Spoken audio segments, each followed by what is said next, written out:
Broadcasting Corporation is honored to have His Excellency Ambassador Songkane Luangmuninthone, and he talks about the Filipino community in Laos. He also shares with us his country's best practices on how it was able to successfully control the spread of the coronavirus. He also talked about the tourism industry in a post-COVID Laos. Let's watch this.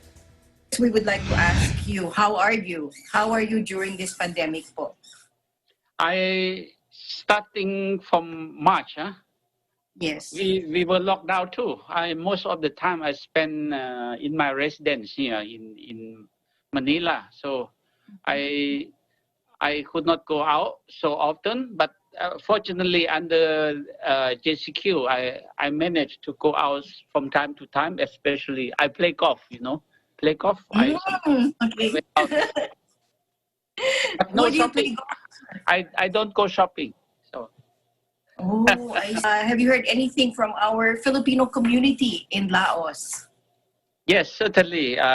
We are in contact with the Filipino diplomats at the embassy in Vientiane. I think you have quite a big community there, over 2,000 Filipino working in Laos. So, but most of them, they are still working there under contract. Only some of them who have their contract ended, they come back. Last June, one repatriation flight had been conducted jointly between the Philippine embassy in Vientiane and the Lao government. So over 125 Filipinos came back to Manila via special flights. But I believe Filipino community living in Laos, they are living better than us here, because the lockdown in Laos is already released, so they can go and spend their normal life already.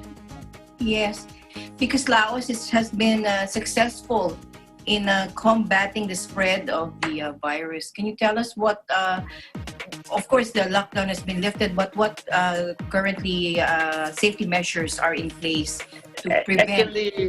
Actually, this COVID-19, early on, our government have given very special attention to it, because we have the previous experience of SARS and others community diseases that spread over in Laos. So immediately, since we learned about the COVID-19, the National Ad Hoc Committee has been formed by the government, headed by the Deputy Prime Minister of Laos, included with relevant other line ministries, so that they have every day working how to prevent the spread of COVID in Laos.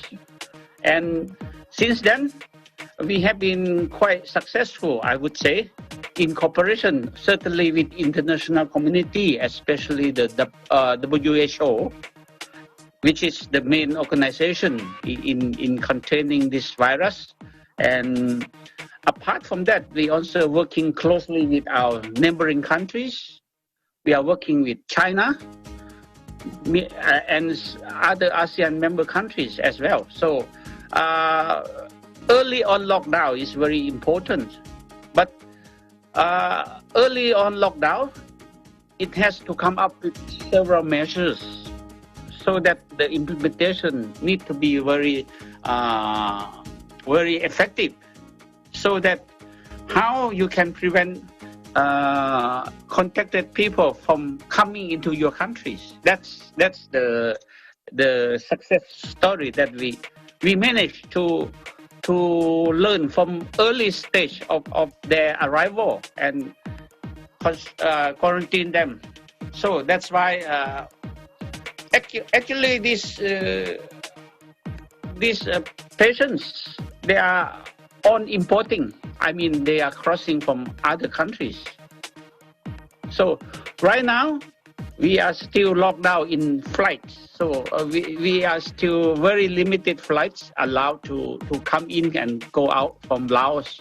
But with special permission, government do allow some special repatriation flights so that those stay in Laos would like to go out, they can go out, and some Lao people also would like to go back, so they would be able to go back.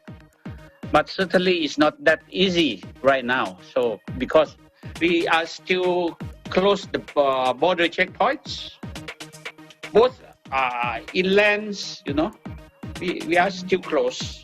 But certainly we allow on some cases, but not to disrupt economy. Transportation for goods and everything, international trade, we do allow. So we are not totally locked down. We do allow some opening so that trade, investment, or industry could be continued without disruption. Certainly, the most affected in Laos is tourist sector, tourism, because many of the hotels, restaurants, and no foreign tourism, which is one of the main sources for our external income, But we have been affected by this COVID-19. But just to remedy the issue, we are now promoting visit Laos, meaning encourage Lao people to visit Lao provinces in other provinces, so that we can minimize the effect of the COVID-19 to our industry, especially tourist sectors. But still, we do have that issue too. Mm-hmm. International health organizations have praised Laos' early response for containing the coronavirus, and it's still zero fatalities until today. Yes. Zero fatalities. Congratulations, Mr. Ambassador, for your success in combating this disease.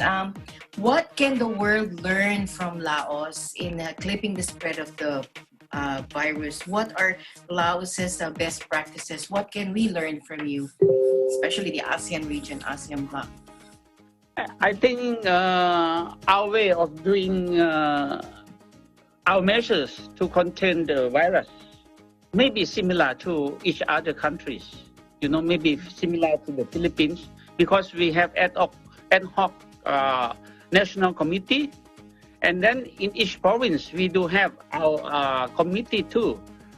Mm-hmm. In town, we do have. Even to village, they have the committee to take care or to look into the normal people. There are some people there are some Lao people who work, for example, in Thailand.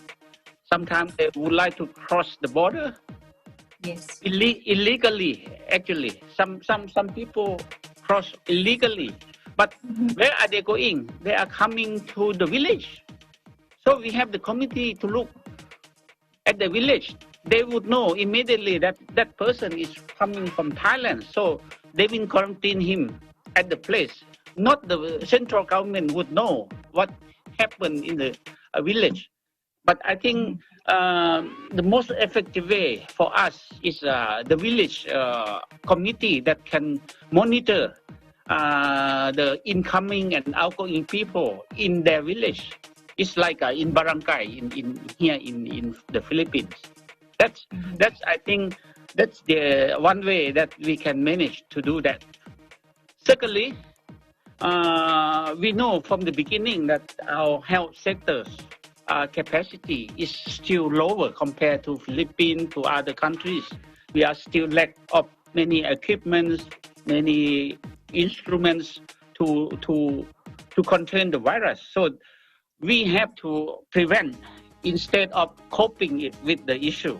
We are trying to prevent it from coming instead of coping with the COVID when it's already in the country. That's the way we are trying to do, because of the lack of capacity in our healthcare sectors.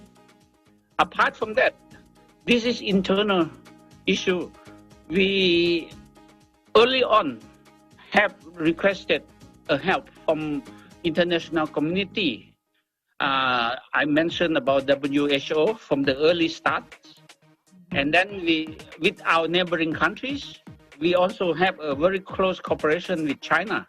China is the first country that they sent a medical team to come to Laos to share the experience to Lao medicals, specialists on how to cope with COVID patients. And certainly we do receive some equipment, some protective equipment, some medicines, so that we can cope with this COVID-19. That's, I think, the experience that the Lao can share with the world. Certainly, we don't have digital, digital observation, something like that. It's still out of our reach, but we have our monitoring from the village. That's very important. Mm-hmm. Like most ASEAN nations, we are bracing for the twin effects of a financial and health crisis. Now, according to the World Bank, COVID-19 will worsen an already challenging situation for households already facing droughts, stagnant wage growth, rising poverty. What do you think will be the scenario in a post-COVID Laos? And do you think we will be affected as well? How will the Philippines be affected, if ever? I think COVID-19 changed the world. We have to have our new way of living, even though hopefully we can have the vaccine sooner than later. Once we have the effective vaccine, our world, we might be managed to get on with the normal life. Normal under new circumstances, I would say. But I think certainly with this nearly more than 6 months, more than half a year, 9 months already, every country affected by economic activities has been disrupted, especially for those countries that rely heavily on productions, on tourism. But for Laos, our production activities have not been disrupted for so long. It's not the case. But our industry is still small compared to the Philippines, I think. But I think the most affected is still the tourist sector in Laos economy that have been affected. But certainly investment from outside FDI, the number is going to be get less. That's certainly.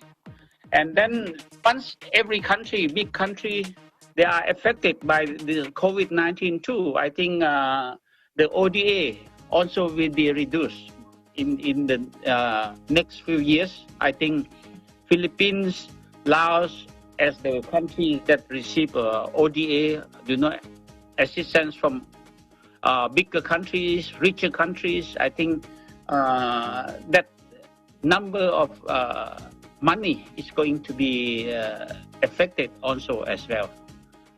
And certainly our industry, one of our big industry is production of electricity, hydropower. Hydropower is keep on going. It's not disruption. We keep on exporting to Thailand, to Vietnam. So this kind of production, we don't need so many workers to do it. So we are not affected much on that. The mining sector already working, so there is no disruption in mining sectors, which is one of the our income. That's. I think as for the Philippines, I think with the number of COVID-19 is quite a lot, and I know it's not. I think it's one of the big issue for the Philippine for the next 2 years for this government, President Duterte to work on until the next election. I think they are going to need to work harder because. But hopefully we can find the vaccine, so that our country can receive some vaccines from other countries as well. So Yes. You talked about the hydropower project of Laos, which is the main, and mining. So you think this will really boost the economy of Laos and will keep it going? It won't really, it would help boost the economy of Laos. yes, certainly.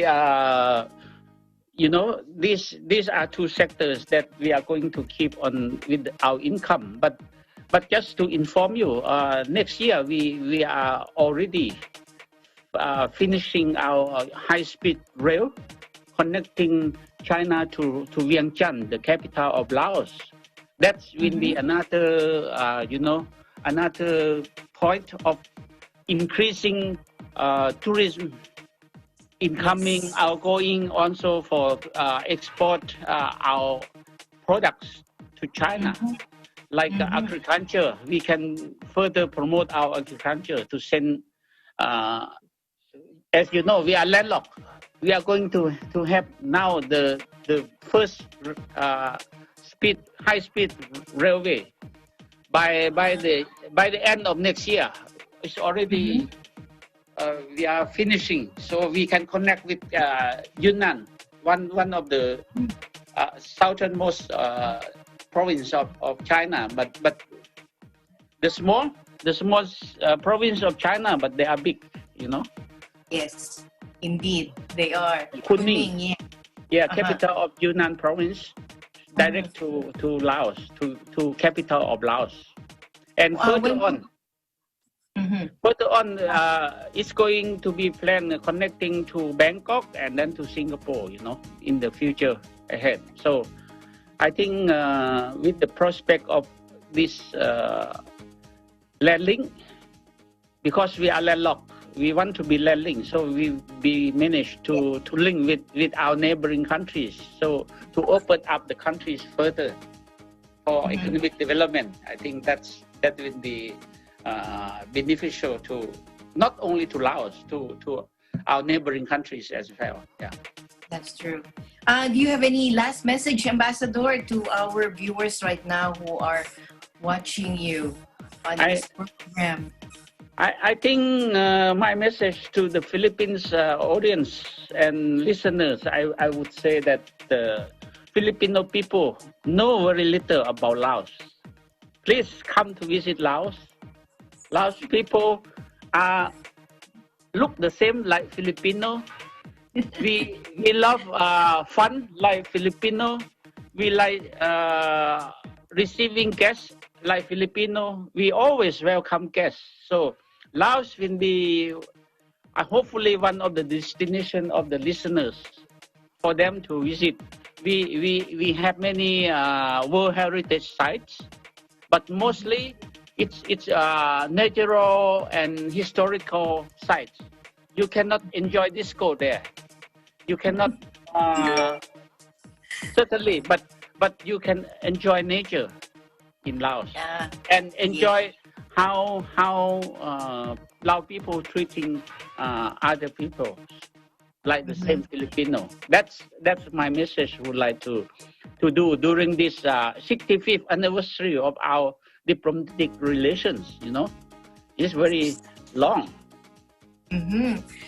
Thank you very much, Ambassador. Maybe after the pandemic, we can come and visit you in Laos.